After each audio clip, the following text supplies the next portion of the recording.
আপনারা বিএনপির সংসদ সদস্য জনাব আজিজুল বারী হেলালের এই বক্তব্যটি একটু শুনুন আগে। আমাদের চেয়ে বেশি আন্তরিক জুলাই সনদের ব্যাপারে অন্য কোনো রাজনৈতিক দল দেখাতে পারবেন না।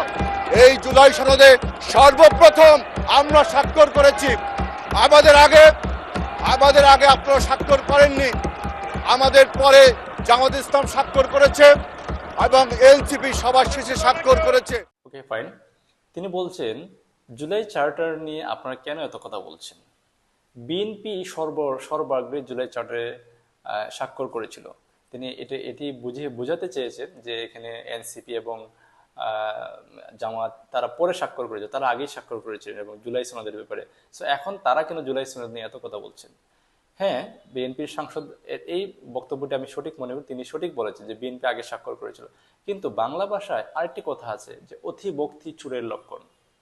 আপনারা হয়তো আগেই ডিপ স্টেটের কাছ থেকে জানতে পেরেছেন যে আপনারা ক্ষমতায় আসছেন, সো এখন সাইন করে ফেলেন, কোনো সমস্যা নেই। পরবর্তীতে আপনারা আপনাদের মতো করে বাস্তবায়ন করবেন। হয়তো আপনাদের কাছে এই ধরনের কোনো সিগনেচার সাইন বা কিংবা কোনো কিছু ইন্ডিকেশন ছিল, এখানে আপনারা কোনো প্রকার দ্বিধাদ্বন্দ্ব করেই শুরুতেই সিগনেচার করে ফেলেছেন, পরবর্তীতে অন্যরা করেছে।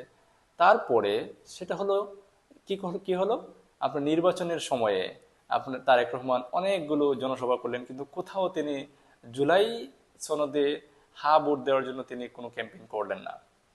যখন অনলাইনে প্রচুর সমালোচনা তৈরি হলো, তারেক রহমান সাহেব কি 1 মিনিট সময় পেলেন না জুলাইয়ের জন্য ক্যাম্পেইন করার, তখন তিনি এক প্রকার বাধ্য হয়ে তিনি একটি জনসভায় বললেন যে আপনার জুলাই গণভোটে হাতে ভোট দেবেন। তিনি একটি ক্যাম্পেইন করেছিলেন। এটা জাস্ট একটা ছিল আই ওয়াশ, এই যে সমালোচনা থেকে নিজেদেরকে বাঁচানোর জন্য ছিল এই স্ট্যান্ডটা, মূলত আপনার মন থেকে চাননি। এবং আমরা দেখেছি নির্বাচনের দিনে প্রচুর পরিমাণে না ভোটের ক্যাম্পেইন করা হয়েছে। জুলাই সনদের যে হা ভোট গণভোট ছিল, এই গণভোটের না ভোটের ক্যাম্পেইন করেছেন বিএনপির নেতৃবৃন্দরা, বিএনপির ওয়ার্ড লেভেলের, ইউনিয়ন লেভেলের, উপজেলা লেভেলের নেতৃবৃন্দ এবং ইভেন কোনো কোনো কেন্দ্রীয় নেতাও কিন্তু না ভোটের ক্যাম্পেইন করেছে।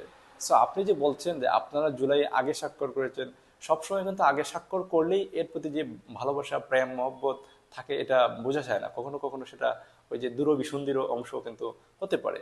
তো আপনারা আসলে সেই জায়গা থেকেই মূলত জুলাই আগে স্বাক্ষর করেছেন। আর আজকে এখন যখন জুলাই চার্টার বাস্তবায়নের প্রসঙ্গ আসছে যখন, তখন আপনারা ইনিয়ে বিনিয়ে এটাকে অসাংবিধানিক, এটা অগণতান্ত্রিক এসব বলে এটাকে পাশ কাটিয়ে যাওয়ার চেষ্টা করছেন। আসলে আপনাদের দূরভিসন্ধি বোঝা খুবই কঠিন। রাজনীতিকে আমরা পলিটিক্যাল সায়েন্স বলি না, আসলে আসলে এটা একটি সায়েন্স।